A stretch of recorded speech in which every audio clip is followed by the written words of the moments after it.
हे दोस्तों, अगर आप लोगों ने अभी तक चैनल को सब्सक्राइब नहीं किया है तो जल्दी से कर लें और स्टोरीज़ को समझने के लिए उसके पिछले एपिसोड्स को ज़रूर पढ़ लें। नैना मुस्कुराकर बोली, अरु, सभी लोग ठीक से पहुंच गए ना? आरुषि, जी भाभी, हम ठीक से पहुंच गए। वैसे भाभी, वो मॉम पूछ रही थी कि कल अंकल आंटी कितने बजे तक आएंगे और आपके कोई रिलेटिव्स भी और आएंगे। नैना, मम्मी पापा दोपहर तक आएंगे और उनके साथ मेरे मामा मामी और उनके 2 बेटे आएंगे। आरुषि, ठीक है भाभी, मैं मॉम को बता देती हूँ। अच्छा भाभी, अब मैं फ़ोन रखती हूँ, आप अपना ख्याल रखना, बाय। नैना भी बाय बोलकर फ़ोन रख देती है। तभी सुषमा जी अंदर आते हुए बोलती हैं, नैना बेटा, कल तुम ऑफिस से छुट्टी ले लो क्योंकि तुम्हारे मामा जी और उनकी फैमिली सुबह ही आ जाएगी। नैना, ठीक है माँ, मैं कल छुट्टी ले लूँगी। सुषमा प्यार से उसके सर पर हाथ रखकर बोलती हैं, ठीक है बेटा, अब तुम आराम करो, थक गई होगी, और रूम से चली जाती हैं।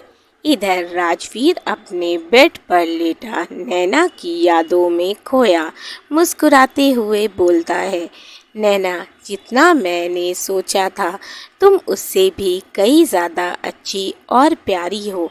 सच में आज तुमने मुझे एक बार फिर से अपना दीवाना बना दिया। अब तो तुम्हारे बिना एक पल गवारा नहीं इस दिल को। काश तुमने मुझे समझाने का मौका दिया होता नैना, तो मैं तुम्हें बताता कि मेरी लाइफ में सिर्फ और सिर्फ तुम हो। तुम ही मेरी पहली और आखिरी मोहब्बत हो। पता ही नहीं चला कब तुम इस दिल की धड़कन बन गई। लेकिन कोई बात नहीं मेरी जान, एक बार तुम मेरी बन जाओ, फिर मैं सारे गिले शिकवे, सारी गलत फहमियाँ मिटा दूँगा। तुम्हें कभी खुद से दूर नहीं जाने दूँगा। इतना प्यार दूँगा तुम्हें कि तुम खुद ही मेरी मोहब्बत में खो जाओगी। नैना के ख्यालों में ही गुम वो कब नींद की आगोश में चला जाता है, उसे पता ही नहीं चलता। अगले दिन राजवीर उठता है और ऑफिस के लिए रेडी होकर नीचे आता है। नीलम उसे नाश्ता सर्व करते हुए बोलती हैं, वीर, तुम ऑफिस जा रहे हो, तुम्हें पता है आज तुम्हारे ससुराल वाले तुमसे मिलने आ रहे हैं। राजवीर, हाँ माँ, मैं जानता हूँ, आप चिंता मत कीजिए, मैं लंच टाइम से पहले आ जाऊँगा। ऑफिस में एक बहुत इम्पॉर्टेंट मीटिंग है, इसीलिए जाना ज़रूरी है। तब नीलम जी कहती हैं, ठीक है बेटा, लेकिन टाइम पर आ जाना। राजवीर, जी माँ बोलकर चला जाता है। इधर नैना फ्रेश होकर नेहा को कॉल करती है। नेहा फ़ोन उठाकर बोलती है, क्या बात है मैडम, आज सुबह सुबह आपको हमारी याद कैसे आई? तो नैना बोली, हो गया तेरा, अब मैं बोलूं? नेहा हंसते हुए बोलती है, वैसे अभी हुआ तो नहीं था, लेकिन चल कोई बात नहीं, तू बोल। नैना, तो मेरी बात ध्यान से सुन, वो आज मैं ऑफिस नहीं आऊँगी, तो तू सर को बता देना। नेहा, क्या? लेकिन क्यों? तबीयत तो ठीक है ना तेरी? नैना, हाँ मेरी तबीयत बिल्कुल ठीक है।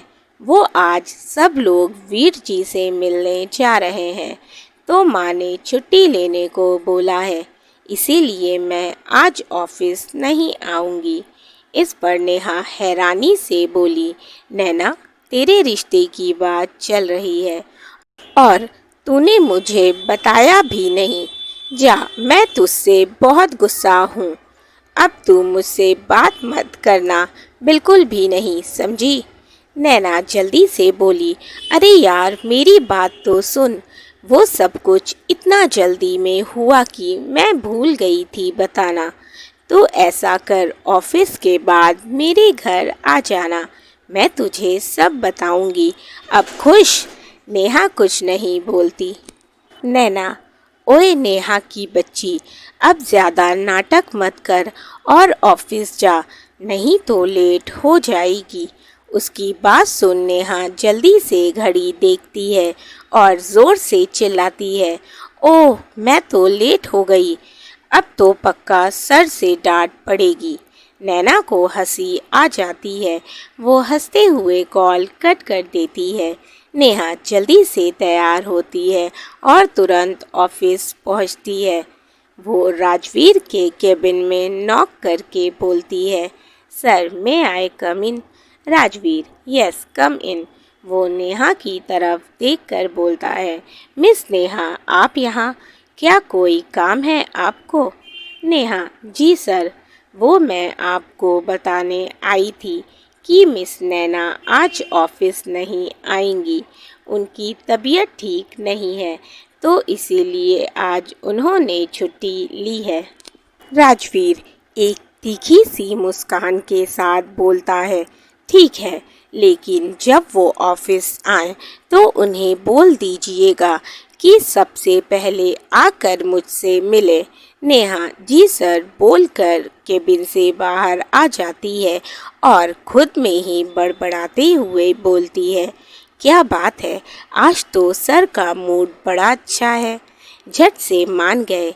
वैसे अच्छा ही है, नहीं तो अगर सर का मूड खराब होता तो वो मेरे लेट आने पर पक्का मेरी क्लास लेते। नैना के घर उसके मामा मामी और उसके दो छोटे भाई अर्जुन और रुद्र आ गए थे। घर में खूब चहल पहल हो गई थी। सुषमा जी सभी को तैयार हो जाने को बोलती हैं, क्योंकि उनको थोड़ी देर में राजवीर के घर के लिए निकलना था। तब सब लोग जल्दी से फ्रेश होकर रेडी हो जाते हैं और राजवीर के घर के लिए निकल जाते हैं। कुछ देर में वो लोग पहुंच जाते हैं। नीलम जी उनका स्वागत करती हैं। सुषमा जी नैना के मामा मामी और उनके बेटों से सभी को मिलवाती हैं। सभी नाश्ता पानी करते हैं। तभी नैना के पिता कमलनाथ जी बोलते हैं, वीर नहीं दिख रहा? नीलम जी, वो बस ऑफिस से निकल गया है, पहुंचता ही होगा। आरुषि बेटा, तब तक तुम रुद्र और अर्जुन को घर दिखा दो। वो आरुषि की तरफ देखकर बोलती हैं। आरुषि जी मॉम बोलकर उन दोनों को घर घुमाने ले जाती है। जहां अर्जुन शांति से घर देखता है, वहीं रुद्र बोलता है, दीदी आप क्या पढ़ रही हो? आरुषि, मैं MBA कर रही हूँ और हॉस्टल में ही रहकर पढ़ाई करती हूँ। अभी छुट्टी होने की वजह से घर आई हूँ। तो रुद्र चहकते हुए बोलता है, दी अर्जुन भाई का भी फाइनल ईयर है MBA का। तो आरुषि खुश होकर अर्जुन को देखती है, लेकिन अर्जुन उसकी तरफ ध्यान नहीं देता।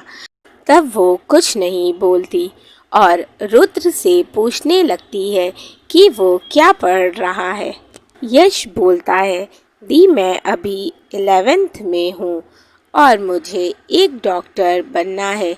आरुषि और यश की अच्छी बॉन्डिंग हो जाती है। राजवीर भी आ जाता है और सभी बड़ों का आशीर्वाद लेकर वहीं सोफे पर बैठ जाता है। सभी को राजवीर बहुत पसंद आता है। दोनों परिवार जल्द से जल्द नैना और राजवीर की शादी करवाना चाहते थे। सुरेश जी बोलते हैं, समधी जी, अगर आपको ऐतराज़ ना हो तो हम पंडित जी को आज ही बुलाकर एंगेजमेंट की तारीख निकलवा लेते हैं।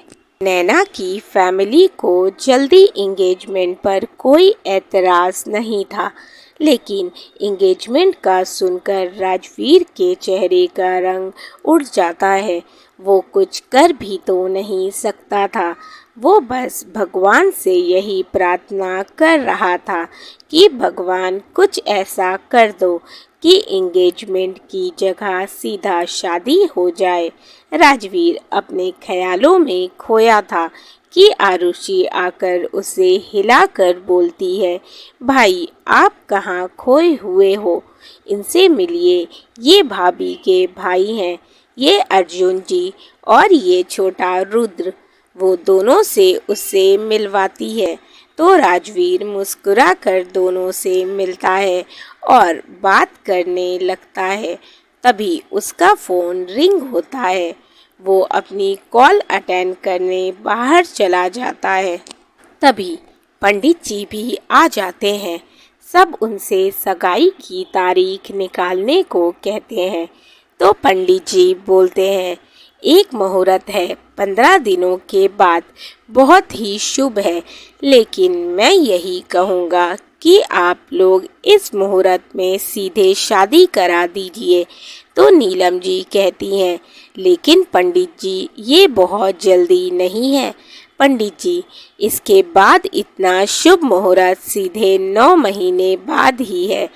तब दोनों परिवार तैयार हो जाते हैं इसी मुहूर्त पर शादी करने को। लेकिन सुषमा जी को थोड़ी चिंता हो रही थी कि इतनी जल्दी सब कैसे होगा। तब सभी लोग उन्हें आश्वस्त करते हैं कि सब हो जाएगा। तब वो भी मान जाती हैं। राजवीर जब बात करके आता है तो सभी को खुश होता देख सोफे पर बैठ जाता है। आरुषि उसे बताती है, भाई आपकी शादी की तारीख तय हो गई है, वो भी 15 दिन बाद की। ये सुनकर राजवीर की आंखें हैरानी से बड़ी हो जाती हैं। वो पूछता है, लेकिन आरू एंगेजमेंट? तब आरुषि उसे बताती है कि एंगेजमेंट कैंसिल हो गई, अब तो सीधा शादी होगी।